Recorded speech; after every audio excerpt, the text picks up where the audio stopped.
Hello everyone, welcome to my channel Lectures on Human Diseases and Genes. In this video, I will discuss about Dubowitz Syndrome. Dubowitz Syndrome was first reported by Dr. Victor Dubowitz in 1965. Dr. Dubowitz, a British pediatrician, provided the initial clinical description of this rare genetic disorder. The syndrome is named after him in recognition of his contribution to identifying and describing the condition. Dubowitz syndrome is a rare genetic disorder characterized by a combination of physical, developmental, and immunological abnormalities. It is typically present from birth and has a variety of features that affect multiple systems in the body. Dubowitz syndrome is a rare genetic condition which makes it difficult to determine precise prevalence rate. The rarity of the syndrome means that it is not commonly encountered in clinical practice. Due to its rare nature and variability in symptoms, Dubowitz syndrome may be under-recognized or misdiagnosed, affecting reported prevalence rates. However, it is estimated to be approximately 1 in 1 lakh to 1 in 2 lakh individuals worldwide. Dubowitz syndrome is characterized by a range of symptoms that affect multiple aspects of development and health.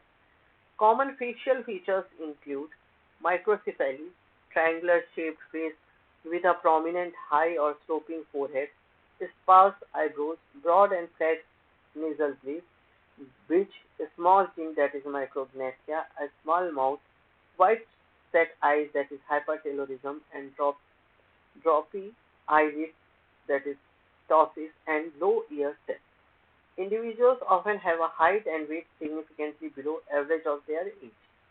Delays in motor skills such as crawling and walking, speech, and other developmental milestones are common. Skin abnormalities include hypopigmentation. Hair is usually thin and prone to breakage. Mild to moderate intellectual disabilities or learning difficulties are common, and poor fine motor skills and coordination. Increased susceptibility to infections due to potential immunological abnormalities.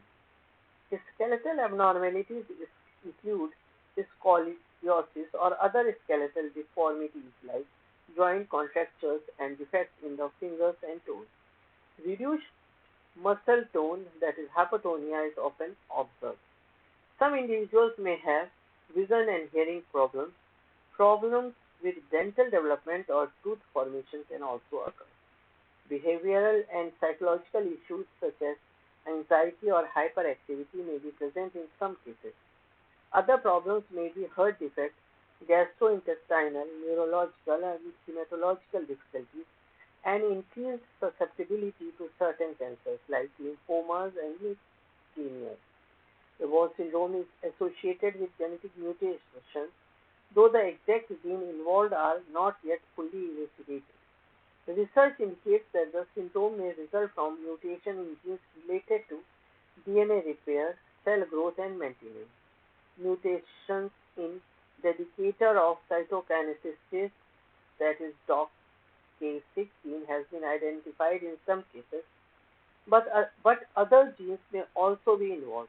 The exact genetic basis of the syndrome is still under investigation, and it is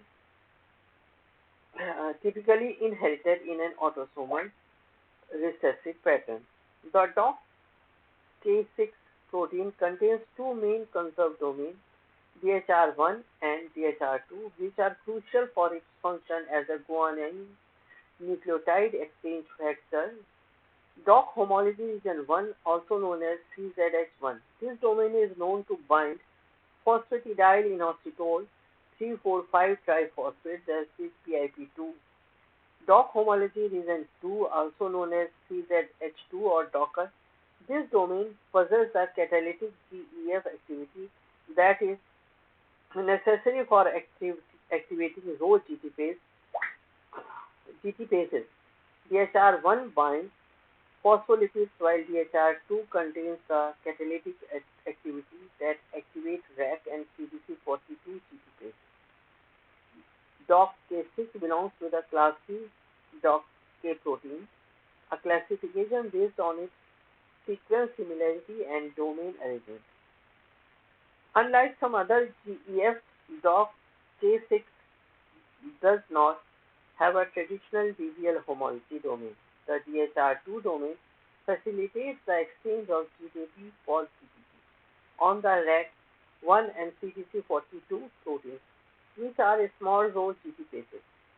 By activating these GTPases, DOCK6 plays a critical role in actin cytoskeleton remodeling. The DHR1 domain's ability to bind PIP2 is essential for its role in signaling pathway related to the cytoskeleton. Diagnosis of Dubowitz syndrome is primarily clinical, relying on a detailed physical examination by a medical geneticist to identify distinctive facial features like a narrow face, sloping forehead, and sparse eyebrows, along with other signs such as microcephaly, short stature, and eczema. The presentation of Dubowitz syndrome can vary greatly from person to person, making clinical diagnosis challenging. Reviewing the medical and family history helps to identify potential risk factors and support the clinical findings. Whole exome or genome sequencing can be used to identify specific gene mutations or copy number variation associated with Dubowitz syndrome. There is no cure for Dubowitz syndrome. Treatment is supportive and focuses on managing symptoms with a multidisciplinary team approach.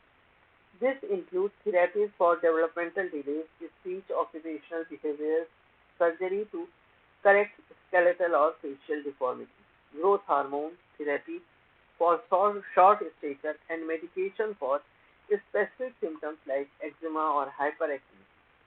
Management requires a team of specialists such as geneticists, dermatologists, immunologists, and other experts to create tailored treatment plans.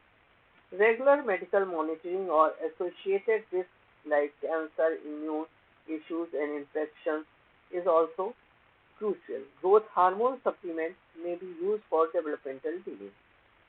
Corticosteroid creams or other topical treatments can help manage skin issues like eczema. Glasses or contact lenses are used, and surgery can be performed for cataract. Surgery may be necessary to correct various skeletal, facial, or limb abnormalities. Medication can be used for specific symptoms, and monitoring for immune system issues is important. Surgical procedures may be required for dental, ocular, gastrointestinal, or cardiovascular problems.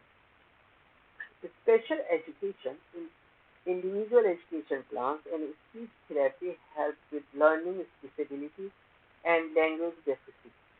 Behavior therapies can address hyperactivity, feeding issues, sleep problems, and other behavioral challenges. Occupational and physical therapies help with self-help skills and overall daily functioning. This is all about the Dubowitz syndrome. If you found this video helpful and learned something new, please like this video. Don't forget to subscribe my channel, Lectures on Human Diseases and Genes, for more helpful insights. Share this video with your friends and family to spread awareness. If you have any queries with this disease, drop a comment. I would love to hear from you. Don't miss my next video. Until then, stay informed and take care of your health. Thank you very much.